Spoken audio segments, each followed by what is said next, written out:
पहले तुम्हारा शुरू हो गया। ये सुब्रमण्यम स्वामी जी का हम विरोध करते हैं, उनको सुब्रमण्यम स्वामी को वापस जाने का विरोध करते हैं, उनको वापस जाने का हम लोग विरोध करेंगे।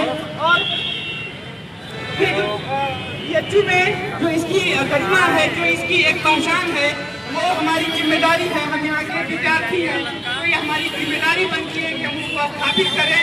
और अगर हम अब नहीं चलेंगे, वो तुम्हारा वो रहा ना, हमारे जो अनुज हैं अगली बार आएंगे बीएचयू क्यों पढ़ने आते हैं, तो एक सपना लेके आते हैं, जब फिनिश कर लोगे तो खत्म हो जाएगा। पता चलता है इसको कंटिन्यू कर, टीचर ही नहीं, कोई प्रशासन ही नहीं है। आपको ठीक है, देखो दीजिए लाइब्रेरी आपको चले जाइए, चालू हो गया। ठीक है, हिंदी मीडियम की अच्छी किताबें हैं, अंग्रेजी मीडियम की अच्छी किताबें हैं, यानी जो भी चीजें हैं, खाना मेस में नहीं है, सुविधा नहीं है, इसके पास हो गया, चिंता नहीं करते। पास हो गया। चिंता किस बात की है कि आपको क्या बनारस में करियर नहीं है, आपको क्या रुका हुआ है नहीं कोई क्लियर नहीं है, वहाँ चालू हो जाएगा। बीएचयू को क्यों चुना गया? ये इसलिए चुना गया ताकि पहले शिक्षक गायब करो, फिर उसके बाद एक हिंदू जिहादी पैदा करो। एक जिस तरह से सबसे ज्यादा दुनिया में सबसे ज्यादा इस्लाम को जिस तरह से ISI ने बदनाम किया है, उसी तरह से भारत में हिंदू धर्म को सबसे ज्यादा संघ परिवार ने बदनाम किया है। तो इस चीज को हम नहीं होने देंगे। जो हमारी हिंदुइज्म की फिलॉसफी है उसको हम एक्सेप्ट करते हैं। मंदिर बनेगा कोर्ट के आदेश से बनेगा, उसकी हमको चिंता नहीं है, बनेगा नहीं बनेगा वो कोर्ट जाएगा, लेकिन हम बीएचयू के अंदर इस तरह के गतिविधियों का अंजाम नहीं होने देंगे। ये हमारी जिम्मेदारी है और आप सबकी जिम्मेदारी है, क्योंकि आज आपके भी बच्चे, कल आपके भी बच्चे, आपका भाई, आपका बहन आपको बीएचयू में आएगा, पढ़ेगा, फिर जब वो जाएगा क्लास में टीचर नहीं होंगे तो वो निराश होगा।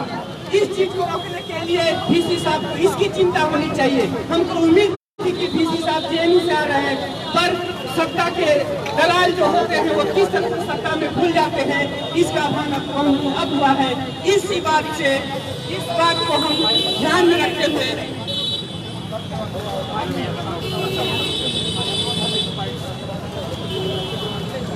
थोड़ा सा देरी है, उसके बाद अपनी बातें रखी जाएंगी।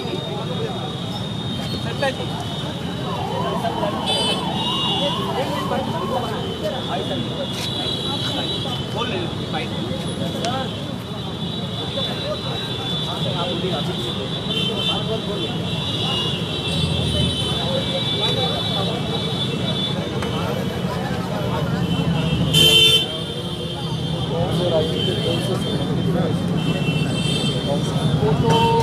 का है, उसके प्रोजेक्ट है, विकास है,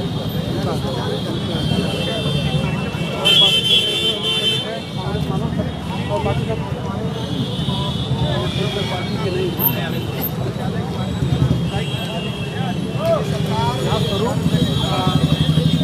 नॉन पार्टी वाले।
बात करेंगे भाई।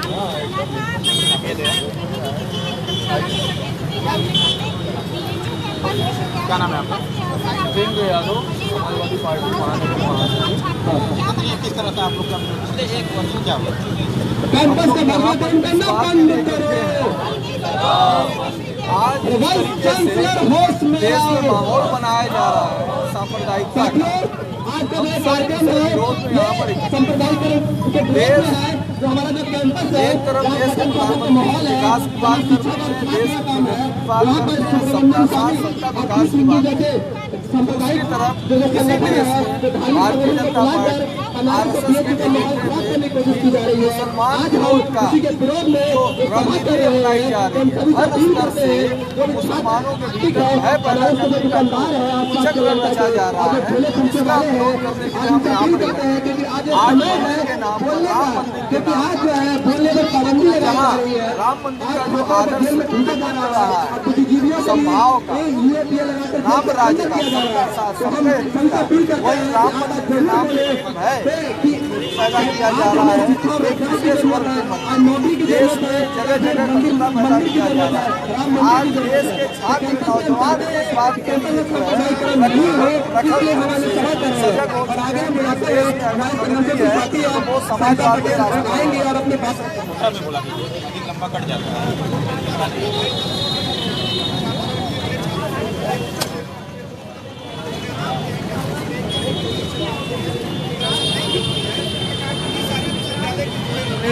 साथियों, आज बीएचयू गेट पे ये जो बीएचयू कैंपस के छात्रों और नागरिक समाज के लोगों की तरफ से विरोध किया जा रहा है। आप जान रहे हैं कि ये किस सवाल पे विरोध हो रहा है। हम लोग देख रहे हैं कि जिस तरीके से आरएसएस का वर्चस्व कैंपसों के अंदर बढ़ते जा रहे हैं, चाहे वो शैक्षिक संस्थाएं हो, चाहे कोई भी ऐसी जगह हो, हम लोग देख रहे हैं कि आरएसएस का जिस तरह से वर्चस्व बढ़ रहा है, आरएसएस के लोगों को जिस तरीके से तमाम सरकारी पदों पर बैठाया जा रहा है, आज हम लोग इसका विरोध करने आए हैं। आज बीएचयू के अंदर राम मंदिर पर बहस चल रहा है। बीएचयू के अंदर बात हो रही है कि राम मंदिर कैसे बनेगा, चुनावी पूरा माहौल के तहत राम मंदिर की चर्चा हो रही है। लेकिन हम लोगों का कहना है, जब हम लोग बीएचयू के अंदर, बीएचयू कैंपस के अंदर यहाँ के स्टूडेंट कहते हैं कि हमारी फीस कम होगी कि नहीं होगी, यहाँ की लड़कियाँ, यहाँ की पढ़ने वाली छात्राएं ये कहती हैं कि हमारे साथ छेड़खानी हो रहा है, इन लोगों पे कार्रवाई होगी कि नहीं होगी। यहाँ के मेष के सवाल के जब आंदोलन होते हैं तो यहाँ की सरकार, चाहे केंद्र में बैठी हुई सरकार हो, चाहे यहाँ के आप देख लीजिए विश्वविद्यालय प्रशासन, ये तमाम लोग कहते हैं कि आप राजनीति मत करिए, यहाँ राजनीति करने के लिए नहीं आए हैं, आप यहाँ पढ़ने के लिए आए हैं, आप यहाँ पढ़िए। हम आपसे पूछना चाहते हैं, ये जो सरकारें कहती है, ये जो विश्वविद्यालय प्रशासन कहता है कि आप राजनीति मत करिए, राजनीति करने के लिए यहाँ आए नहीं हुए हैं, यहाँ पर सिर्फ पढ़ाई होना चाहिए। तो हम इस सरकार से भी पूछना चाहते हैं, विश्वविद्यालय प्रशासन से भी पूछना चाहते हैं, ये आरएसएस के लोग यहाँ पर जो आकर के राम मंदिर के सवाल पर बहस कर रहे हैं, राम मंदिर के सवाल पर कार्यक्रम कर रहे हैं, ये कौन सा शैक्षिक कार्यक्रम हो रहा है? ये कार्यक्रम कौन से छात्रों के बीच में ऐसी ऊर्जा पैदा करेगा, उसको भविष्य होगा। हमारा कहना है कि अगर यहाँ पे तमाम सवालों पर बहस होता है, शिक्षा के सवाल पे बहस होता है, रोजगार के सवाल पे बहस होता है, हम इसका स्वागत करते हैं। लेकिन यहाँ आरएसएस के लोगों का जिस तरीके से कार्यक्रम हो रहा है, सांप्रदायिक कार्यक्रम है, जिस तरह से पूरे देश भर में माहौल बनाया जा रहा है, पूरे देश को सांप्रदायिक रंग में रंगने की कोशिश हो रही है, हम इसका विरोध कर रहे हैं। यहाँ का नागरिक समाज विरोध कर रहा है, यहाँ के छात्र स्टूडेंट विरोध कर रहे हैं और ये कह रहे हैं कि आरएसएस का जिस तरीके से वर्चस्व बढ़ रहा है, ये आरएसएस के लोग जिस तरीके से पूरे देश भर में सांप्रदायिक माहौल बनाने की कोशिश कर रहे हैं, बनारस में भी वो सांप्रदायिक रंग खेलने की कोशिश कर रहे हैं, यहाँ के लोग इसको बर्दाश्त नहीं करेंगे। यहाँ के लोग आरएसएस की मंशा को कामयाब नहीं होने देंगे। आज हम लोग बीएचयू गेट पर प्रोटेस्ट कर रहे हैं। अगर आपका ये कार्यक्रम नहीं रुका, आपका ये सिलसिला चलता रहा, तो बनारस की सड़कों को यहाँ के स्टूडेंट जाम करने का काम करेंगे, बनारस की सड़कों को यहाँ का नागरिक समाज घेरने की कोशिश करेगा। लेकिन ये जो आपकी सांप्रदायिक मंशा है, इसको बिल्कुल भी कामयाब नहीं होने देंगे। दोस्तों, आप जानते हैं आरएसएस की भूमिका, आज जो पूरे देश भर में तमाम जो देश के आंदोलन में शहीद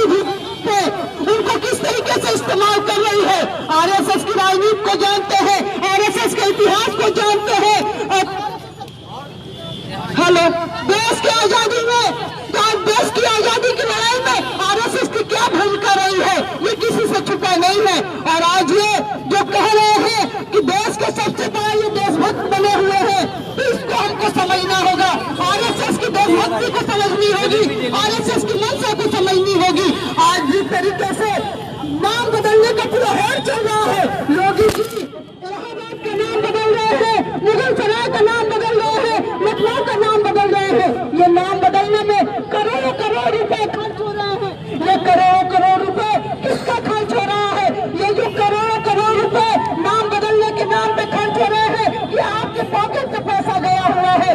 आप तमाम चीजें जो लेते हैं उसका टैक्स भरते हैं, वो पैसा यहाँ सरकार के पास है और वो नाम बदलने के नाम पे खर्च हो रहे हैं। हम लोगों का कहना है ये नाम बदलने के नाम पे ये जो राजनीति कर रहे हैं, ये भी सांप्रदायिक राजनीति है। क्या ये देश इस चीज को नहीं समझता है? इलाहाबाद का नाम बदल कर प्रयागराज रख दीजिए, मुगल सराय का नाम बदल करके पंडित दीनदयाल रख दीजिए। इसके पीछे की मंशा क्या यहाँ का नागरिक समाज नहीं समझते हैं? यहाँ के छात्र नौजवान नहीं समझते हैं? बिल्कुल समझते हैं। लेकिन ये जो पैसा आपको देश हित में खर्च करना चाहिए, यहाँ पे तमाम रोजगार पैदा करने में खर्च होना चाहिए, छात्रों को कैसे बेहतर शिक्षा मिले उस नाम पे खर्च होना चाहिए। आप ये नहीं कर रहे हैं। ये जो नाम बदलने के नाम पे देश के अंदर सांप्रदायिक राजनीति कर रहे हैं, इस चीज को यहाँ के देश बिल्कुल समझता है। 2019 में जो चुनाव आने वाला है, आपने तमाम वादा किया था। लोकसभा चुनाव से पहले, विधानसभा चुनाव से पहले देश की जनता ने इससे आपने तमाम वादे किए थे। रोजगार के प्रश्न में, शिक्षा के प्रश्न में, महिला सुरक्षा के प्रश्न पे, महंगाई के प्रश्न पे हम लोगों ने देखा इन सारे प्रश्नों पे आप विफल साबित हुए हैं। किसी भी नौजवान को रोजगार नहीं मिल रहा है।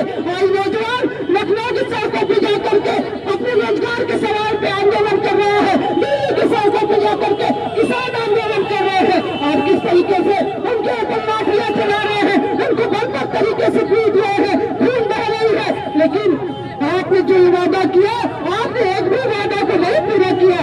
तो ये जनता आपको 2014 में जिस भारी बहुमत से सत्ता की कुर्सी दिलाई थी, आगामी आने वाले चुनाव में 2019 में जिस जनता ने आपको 2014 में बिठाया था, 2019 के चुनाव में उसी तरीके से आपको सत्ता की कुर्सी आपसे छीनेगी और देश हित में काम करने वाले लोगों को सत्ता की कुर्सी देगी। साथियों, इस सवाल को हमको समझना होगा कि देश के अंदर जो पूरा सांप्रदायिक माहौल है, इस सांप्रदायिक माहौल के खिलाफ हमको खड़े होने की जरूरत है। इस सांप्रदायिक माहौल के खिलाफ हमको लड़ने की जरूरत है। कैंपस में, संपूर्ण यूनिवर्सिटी में, आज तमाम यूनिवर्सिटियों में आप देखिए जिस तरीके से आरएसएस के कार्यक्रम हो रहे हैं। हमको तो नहीं याद है किससे पहले की जो जिसकी भी सरकारें बनी है, किसी का भी इस तरीके से कैंपस के अंदर झंडा लगा करके किसी भी पॉलिटिकल पार्टी का प्रोग्राम हुआ है। लेकिन आरएसएस का खुल्ला खेल चल रहा है। कैंपस के अंदर शाखाएं लगती है आरएसएस की। और इस सवाल पे जब यहाँ के नागरिक समाज के लोग, यहाँ के स्टूडेंट खड़े होते हैं तो उनको लाठियां मिलती है, उनको पीटा जाता है, उनसे कहा जाता है आप चुप रहो, नहीं तो कैंपस के बाहर का रास्ता दिखा दिया जाएगा। वीसी साहब, प्रधानमंत्री साहब हमारे से कहना चाहते हैं, आप चाहे जितने लाठियां दीजिए, चाहे जितने कैंपस से बाहर का रास्ता दिखाइए, ये जो नौजवानी है, ये जो नौजवानों का खून है, ये 1857 के आंदोलन से सीखे हुए लोग हैं। इनके पूर्वजों ने 1857 के आंदोलन में शहीद हुए हैं और उस खून से आए हुए लोग हैं। ये आपके, ये जो आरएसएस के यहाँ पे प्रोग्राम है, ये जो यहाँ पे सांप्रदायिक राजनीति हो रही है, इसके खिलाफ लड़ेंगे। पटेल जी ने भी आरएसएस को बैन लगाया था। सरदार पटेल की आज जिस तरीके से देश के अंदर इतनी बड़ी मूर्ति लगा करके ये कह रहे हैं कि हमने ऐतिहासिक काम किया है, ये ऐतिहासिक काम जो आप गिना रहे हैं हम ऐतिहासिक नहीं मानते। इसलिए ऐतिहासिक नहीं मानते कि पटेल जी के नाम पे, सरदार पटेल के नाम पे आप जिस तरीके से सांप्रदायिक राजनीति की राजनीति कर रहे हैं, वही पटेल जी है, सरदार पटेल जी जिन्होंने आरएसएस को बैन लगाया था। उन्होंने कहा था कि आरएसएस देश के लिए सबसे बड़ा खतरा है, आरएसएस एक आतंकी संगठन है, इसको बैन होना चाहिए। उन्होंने बैन किया था। आज आप सोच रहे हैं कि मूर्ति लगा करके गुजरात में आप वोट की राजनीति करेंगे, तो वोट की राजनीति यहाँ की जनता समझती है और यहाँ की जनता आपको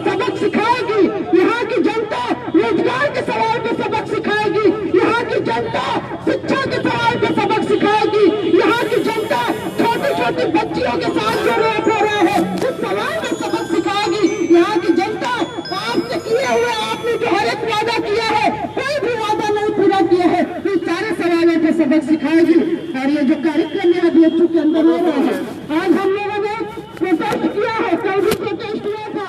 और अगर RSS की गतिविधियां नहीं रुकी, RSS की शाखाएं नहीं रुकी, RSS का जिस तरीके से निजी संस्थानों भी कब्जा है वो कब्जा नहीं रुका, तो इससे भी बड़े आंदोलन करने के लिए हम लोग बात होंगे। आप सभी को धन्यवाद कि हम लोग ये इतना महत्वपूर्ण यहाँ पे BHU गेट पे कार्यक्रम कर रहे हैं। BHU के अंदर राम मंदिर के सवाल पे यहाँ पे प्रोग्राम हो रहा है। आप जानते हैं राम मंदिर का मुद्दा अभी कोर्ट में चल रहा है। राम मंदिर अगर इनको बनाना होता तो अच्छे से बना लेते, क्योंकि केंद्र में सरकार है, उत्तर प्रदेश में सरकार है, लेकिन राम मंदिर के नाम पे ये सिर्फ बनाने की कोशिश कर रहे हैं। इसको हमको आपको समझने की जरूरत है। और ये जो इनकी मंशा है, इस मंशा को बिल्कुल कामयाब नहीं होने देना है। इस दिशा में हम लोग काम करनी है। और सभी साथियों को धन्यवाद। जिंदाबाद।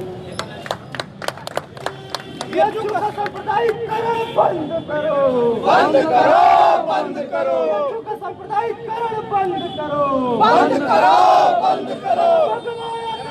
आतंकवाद मुर्दाबाद, मुर्दाबाद, मुर्दाबाद, आतंकवाद मुर्दाबाद, मुर्दाबाद, मुर्दाबाद। जो प्रशासन होश में आओ, होश में आओ, होश में आओ, जो प्रशासन होश में आओ, होश में आओ, होश में आओ।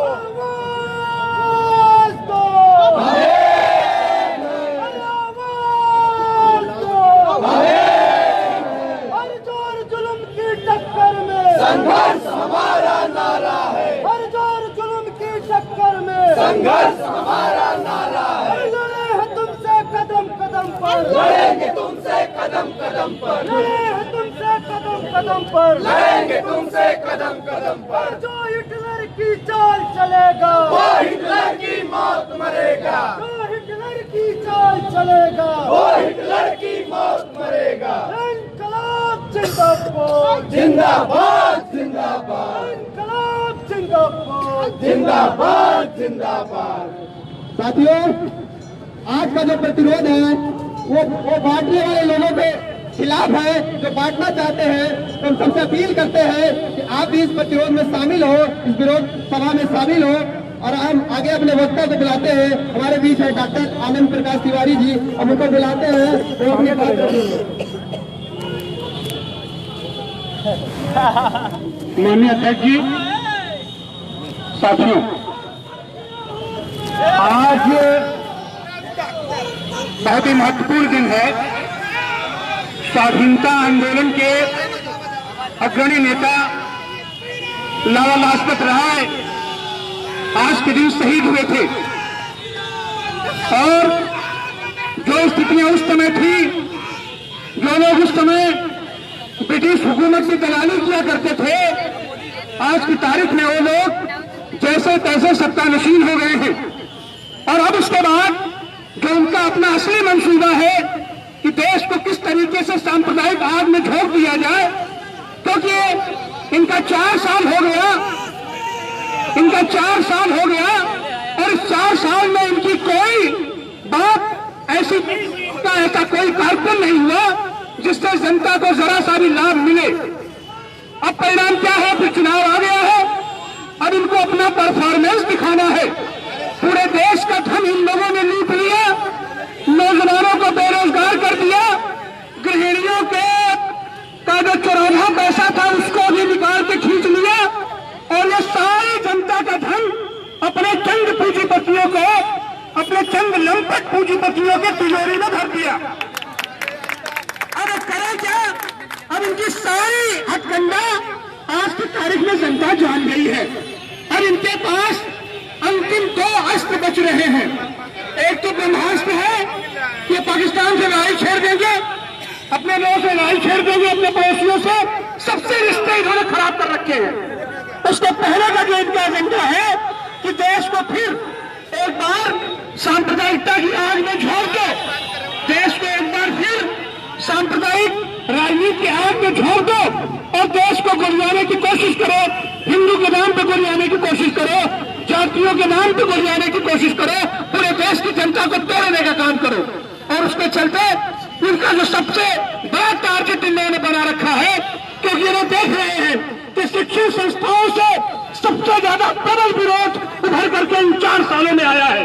तो शिक्षण संस्थाओं को किस तरीके से सांप्रदायिक आग में झोंके, और इसके लिए उन्होंने एक बड़ा सुरक्षित स्थान इन्होंने खोज लिया है काशी हिंदू विश्वविद्यालय का।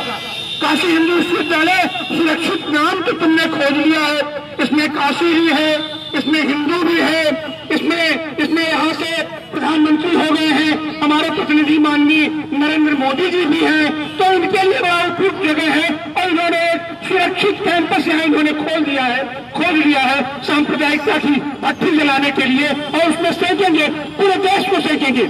और इस बात को अच्छी तरह से हम नौजवान लोग तो कम से कम समझते हैं, अच्छी तरह से समझते हैं, और उसी का प्रतिवाद रहा है, उसी का प्रतिकार रहा है कि चाहे वो जवाहरलाल नेहरू विश्वविद्यालय हो, चाहे दिल्ली विश्वविद्यालय हो, चाहे आंध्रा का विश्वविद्यालय हो, दुनिया भर के जितने विश्वविद्यालय कैंपस है, ये हमारा नौजवान वो सीधे सीधे देख रहा है। उस समय वो प्रेरित हुआ था कि सबको रोजगार मिल जाएगा, सबको नौकरी मिल जाएगी, सबको नौकरी मिल जाएगी, लेकिन ऐसा कुछ नहीं हुआ। सबसे ज्यादा पीड़ित हमारा नौजवान हुआ है, उसका तो भविष्य इन्होंने बर्बाद कर दिया है।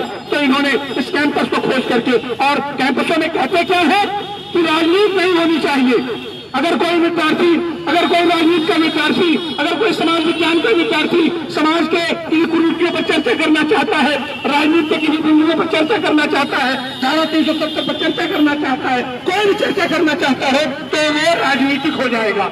और ये यहाँ बैठ करके भट्टी सुलगा रहे हैं, सांप्रदायिकता की भट्टी सुलगा रहे हैं। माननीय अशोक सिंह के नाम पे भट्टी सुलगा रहे हैं। माननीय सुब्रमण्यम स्वामी एक हुआ करते थे, कहाँ से अर्थशास्त्र का पता नहीं कौन सी डिग्री लेके आया है। ये जब से इसकी जिंदगी हुई है तब से खाली माचिस जलाने का काम कर रहा है, चाहे जनता पार्टी रही हो, चाहे भारतीय जनता पार्टी रही हो, या जो भी रहा हो, इसकी पूरी राजनीति। आज की तारीख में इनको ये सुब्रमण्यम स्वामी भारतीय जनता पार्टी के कट्टर विरोधी रहे हैं।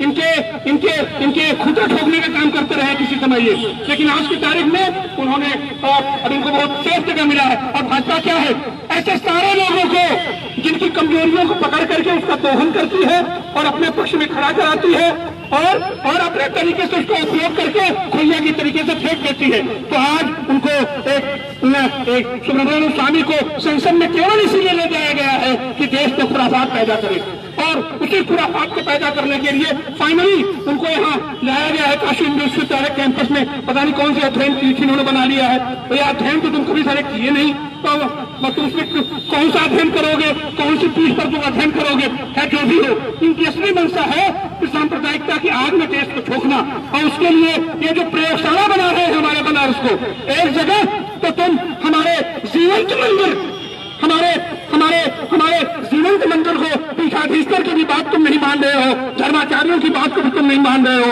और हमारे बनारस के सारे मंदिरों को तोड़ा जा रहा है। और वही तुम एक मंदिर बनाने के लिए इतना बड़ा कुचक्र रच रहे हो, पूरे देश को आग की भट्टी में झोंक रहे हो, आग की भट्टी में झोंक रहे हो तुम। पूरे बनारस की संस्कृति को, पूरे बनारसी पन को तुमने बर्बाद किया है। तुम यहाँ पर केवल अपने चंद पूंजी पत्नियों के इनाम गिरवी रख रहे हो, जैसे पूरा देश गिरवी रख रहे हो, उसी तरीके से बनारस को भी उनके हाथों में तुम बेचने का काम कर रहे हो। इन सारी चीजों से ध्यान हटाने के लिए सरदार वल्लभ भाई पटेल को आज टीका लगा करके और 6000 करोड़ रुपए की एक मूर्ति बनवाया है। तो कौन सी मूर्ति है? अरे अब तो एक से एक खुलासे आ रहे हैं जो भी इनका है। पता चला कि 3000 करोड़ रुपया ब्रिटेन से भी कर्जा ले रखा वही मूर्तियां बनवाने के लिए, और पूरे देश भर से लोहा इकट्ठा करवाया। कितना लोहा इकट्ठा करवाया आज तक पता नहीं है। जैसे रामशिला पूजन के लिए चंदा पे कितना चंदा इकट्ठा किया है, कहाँ गया वह पैसा, उसका कोई हिसाब किताब नहीं है। तो इन सारी चीजों से ध्यान हटाने के लिए फिर वो काशी हिंदू विश्वविद्यालय को जो उन्होंने एक भट्टी के रूप में चुना है, बनारस को जो उन्होंने एक भट्टी के रूप में चुना है, कि इस पर सांप्रदायिकता की खिचड़ी पकाएंगे इस पर, और पूरे देश को बांटेंगे, परोसेंगे। काशी हिंदू विश्वविद्यालय का विद्यार्थी, बनारस का नौजवान, और हम बनारस के सारे लोग आपके मंसूबों को सफल नहीं होने देंगे, आपके मंसूबों को सफल नहीं होने देंगे। बनारस मोक्ष की नगरी है, तुम आए थे, हम लोगों ने सोचा था कि बनारस का वाकई हो सकता है भाई यहाँ का प्रधानमंत्री हो जाकर करे, लेकिन अब हम लोग आश्वस्त है कि तुमको मोक्ष इसी मोक्षदायिनी गंगा के किनारे, जिसको तुमने नाला में तब्दील कर दिया है, जिस पर तुमने अरबों अरब रुपया खा करके डकार चुके हो, इसी गंगा नदी के किनारे तुम्हारा तर्पण करेगा, यही बनारस करेगा, यही काशी यूनिवर्सिटी का विद्यार्थी करेगा, यही बनारस के लोग करेंगे। बहुत बहुत धन्यवाद। और हम आह्वान करेंगे आप लोगों को, यह संघर्ष कोई एक दिन का संघर्ष नहीं है, यह संघर्ष कोई बहुत हल्का संघर्ष नहीं है। आपकी भिड़ंत उस तुरिया पहलवान से होने वाली, तुरिया दैत्य से होने वाली है।